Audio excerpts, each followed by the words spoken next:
Video 21 was going to be about how black males judge females sexually. But I decided to do that one next because I wanted this one I think is a little bit more important. What I want to talk about now is the the the position that you guys get yourselves in, letting these guys do all kind of stuff to your body sexually, because for the most part, because you're afraid that if you don't do it, that somebody else will. I've had so many women tell me that using that phrase, it makes me just want to stab them in the eye. You cannot go around regurgitating stupid shit that dumbass men tell you. You know, just shut it down. You don't have to do what they say when they use those phrases. I mean, it's the kind of thing like if they want to do something that you're not comfortable with, that you feel violates your morals, that you feel violates your body, that you feel is going to hurt you, it won't be sexually satisfying. It will scare you. Whatever is your reason why you didn't want to do it, you need to stick to that. You have every right to tell a man, no, I don't want to do that. I don't care if it's your husband. I don't care if it's your fiance, your boyfriend, your baby daddy, whoever it is, you have every right to decide what happens to your body. And they're going to hit you with that guilt trip. Well, you're supposed to submit to me, and you're responsible for my sexual satisfaction, or you my wife, and the Bible says that you have to keep, blah blah blah. Nobody is a slave, and that is the only reason that you can't say no, because somebody owns you. You're their property. Now, that mentality, though, has transferred to many men as far as how they feel about you in a relationship. What they will do is ask you for stuff, excuse me, that you're not comfortable with. Threesomes are one. Okay, let's talk about that. I got some more too, but let's start there.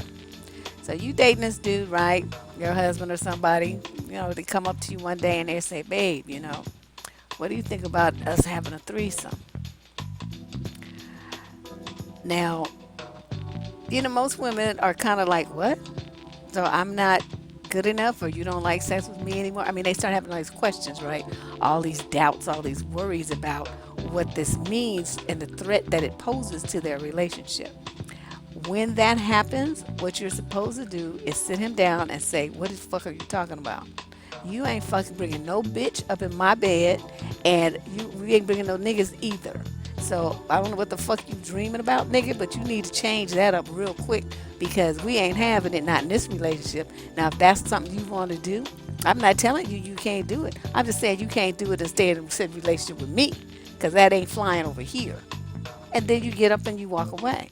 Instead, what y'all start doing is fretting.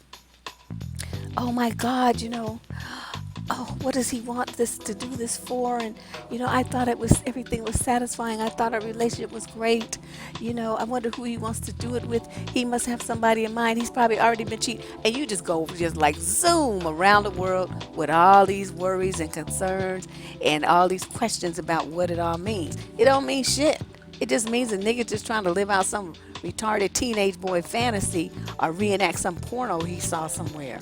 You do not involve yourself in any kind of mess like that is going to disrespect your body. Okay?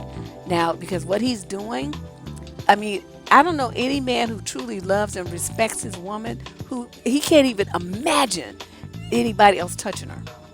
I mean, it just like the thought of it makes his heart race, and he breaks out in a sweat. Okay, but you got some nigga that you calling yourself with that you love, and he's supposed to love you, and he's proposing all this stuff. He want to watch some other dude fuck you, or he want some woman in the bed, and you all doing it while he watches or joins in or something. I mean, what you got there is an immature little boy who hasn't grown up and who's looking to use your body in a way that satisfies his freaky proclivities. There's nothing about those situations that is, that's nurturing, develops intimacy, that professes and expresses love. Nothing. It's nothing. It's just about some freaky shit that he could go hire a prostitute to do. You know what I mean? You don't involve the woman that you're supposed to love in a situation like that. And you guys have got to stand up for yourselves more and say no. Stop doing this kind of stuff. because it never works out well. I mean, when you start going down that path, you know what happens? I'd say probably good 80, 85% of those marriages, relationships, whatever, break up within, a short period of time after. Because even though he may have asked for that, it doesn't mean that he really wanted you to say yes. Are you feeling me? It could be a test and you fail. That's what I call a hoe test. And, they come at you with crazy shit just to see what you're going to say. I mean, he might go ahead and do it, but his respect for you is going to fall down underneath the ground because you went for it. So now he has no respect. He thinks you're stupid, and he's on to the next broad.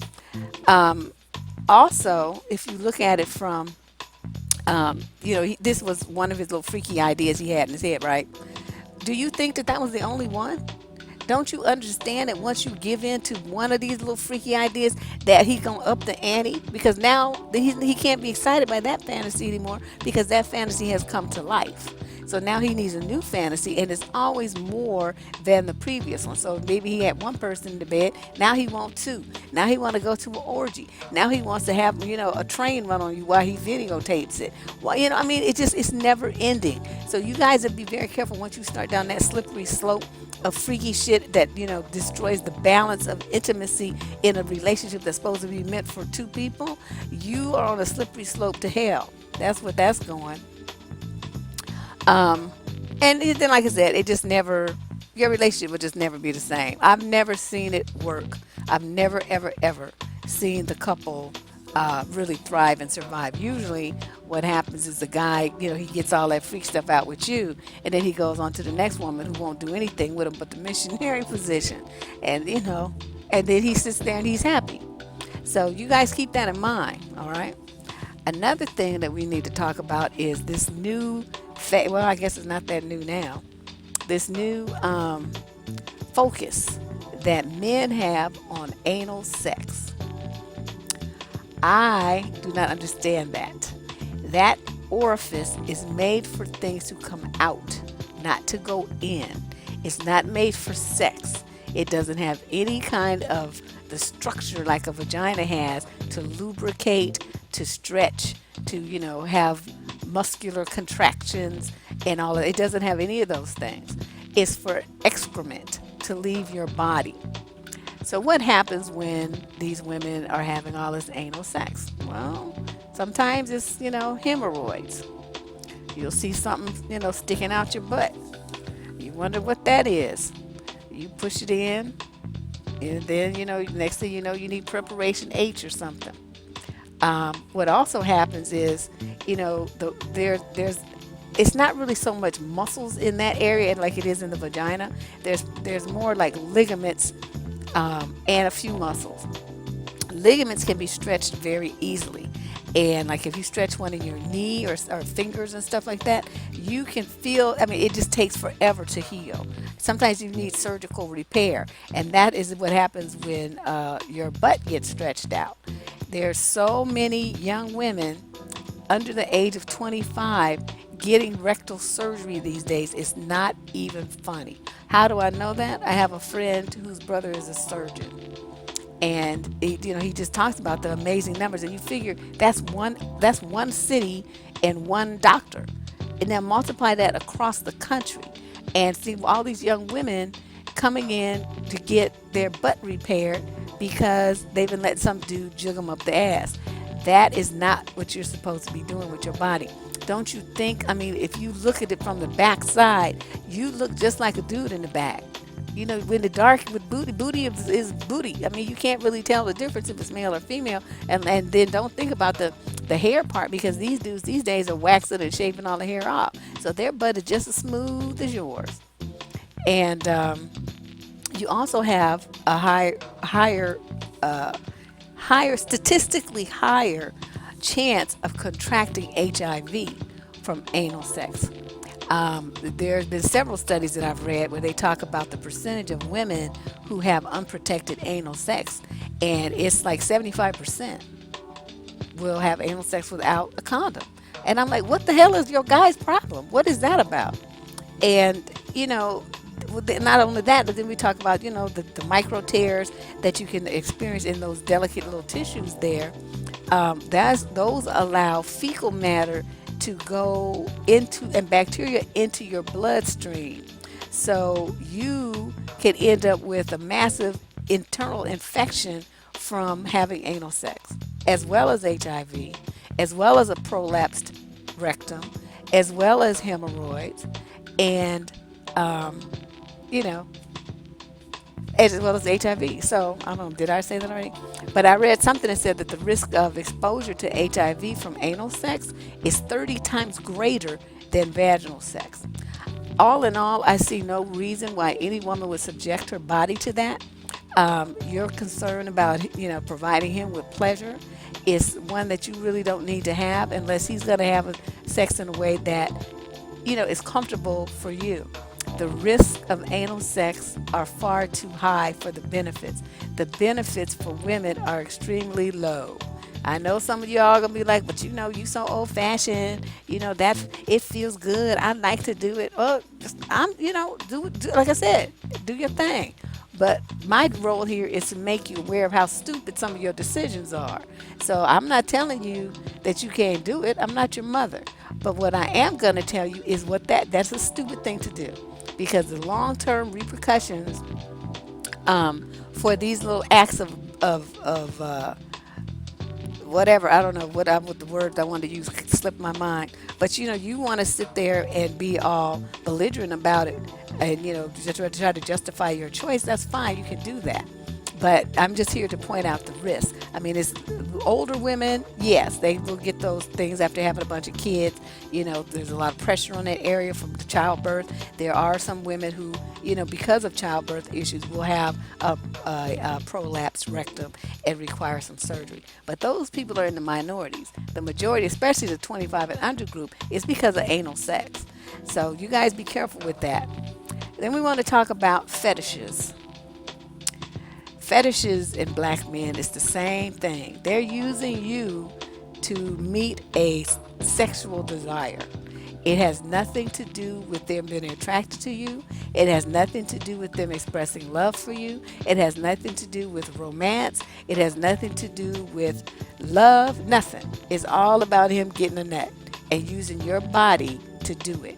And you guys, thinking you in this loving relationship and you trying to satisfy your man and all this stuff, you got all the stuff all twisted up in your head to think that this is stuff that you need to do to, quote, get and keep a man, end quote. And of course, the dudes love it. They perpetuate that nonsense because it gives them the power and the control to get what they want out of you. So it's basically, they're just using you to jack off with in these freaky different little scenarios. So what are some of the most common ones? Uh, well, I don't know what they call it, wife swapping. I don't know what they call it now. That's what it used to be called. These swinging, wife swapping, orgies, whatever, group sex. I mean, they have a bunch of different names for it. But 3, 4, 5 people, couples get together and everybody switches off. Why would you do that? What is the point of that? That's like all these men, in the group having their little freaky sex fantasy, and you guys are just participating. Why would you do that? I mean, how is that benefiting you? What does that do for you? How does that help you feel like a better person? Anything that doesn't build you up, that means it's tearing you down. So if you're just doing it and you're going to be feeling guilty and confused and hurt and crying and, jealous and all these other emotions that you're going to feel seeing this happening with your man right in front of your face, why would you subject yourself to that just to satisfy him? Fuck his ass. You know what I mean? It's like, just tell him, nigga, fuck you. I am not doing that shit. And you not doing it either. And the time you think that that's what the shit you want to do, get your fucking shit and get the fuck out. Because you're not going to be staying here. You're not going to be subjecting me to that bullshit. You digging your dick all up in somebody else's ass and pussy and then coming here thinking that you're going to be sharing that shit with me? Oh, hell to the no. We ain't even having that. So you guys got to be more, more of a bitch. I don't know. I just can't. Some of the shit that niggas get away with is just, I mean, the gall to even ask for this kind of stuff, and then to see you guys crumble in insecurity and give it to them, that just really bothers me.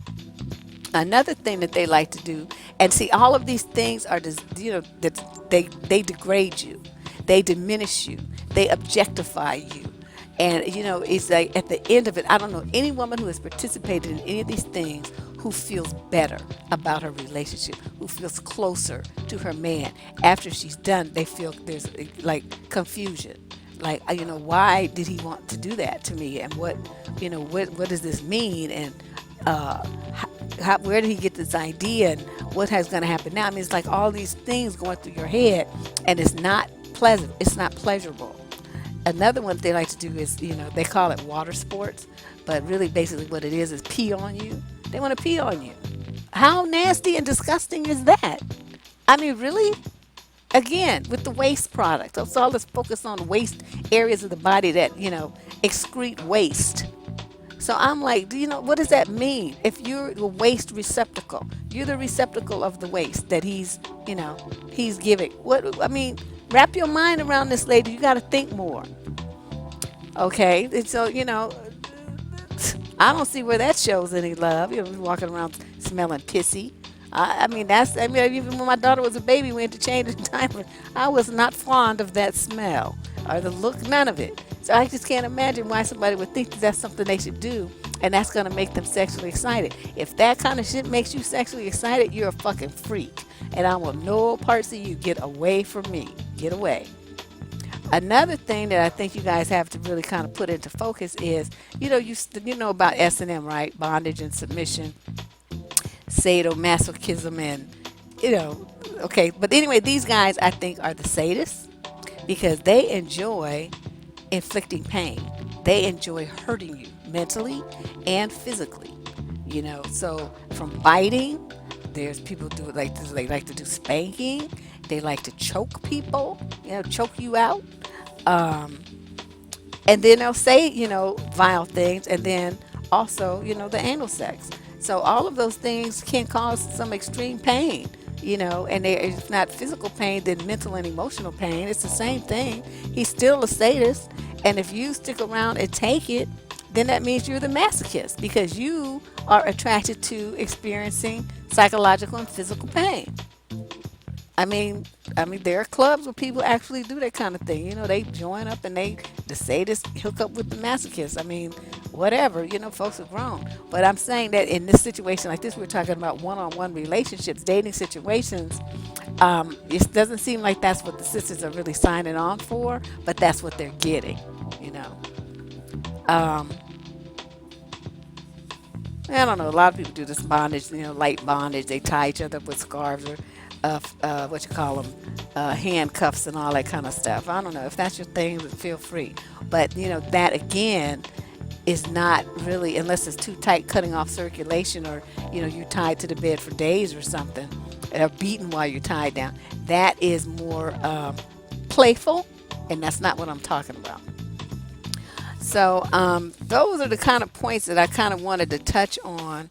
I'm really concerned about the prevalence of the anal sex and, the tears that women are getting, the HIV that women are getting, even the vaginal and, infections all into their uterus and fallopian tubes from nasty dick dudes who, fuck them in the ass and then don't wash their dick and stick it right into their vagina. So they're bringing all those fecal, the fecal matter that's coating their penis or under the head or got into the urethra. They're putting that right inside of your body, and it's going right up to through your cervix, up into your uterus and into your fallopian tube.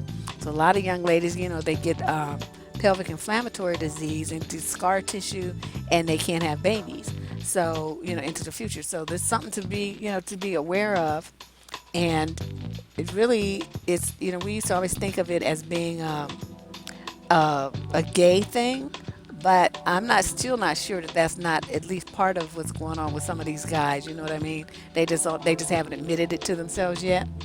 But and some women, of course, do like it. But I'm just saying I don't think it's anything that's really healthy for you. I don't think it's anything that's really necessary for you to do. And I think with a little imagination, you could come up with something that might add a little variety and spice to your life if that's what you're looking for. That won't have long-term health repercussions and require surgery to repair. That really is something you need to think about, as well as the transmission of other diseases that you can't get rid of. All right. So that was a little bit of a serious topic. And I know I'm a little bit scattered, but I had a lot going on. That's why I didn't do a video yesterday. But I hope to get all my loose ends tied up here and be back on track with stuff over the weekend. And we'll get you guys squared away with some more very interesting information. Thanks for listening. Deb Cooper from survivingdating.com, signing out.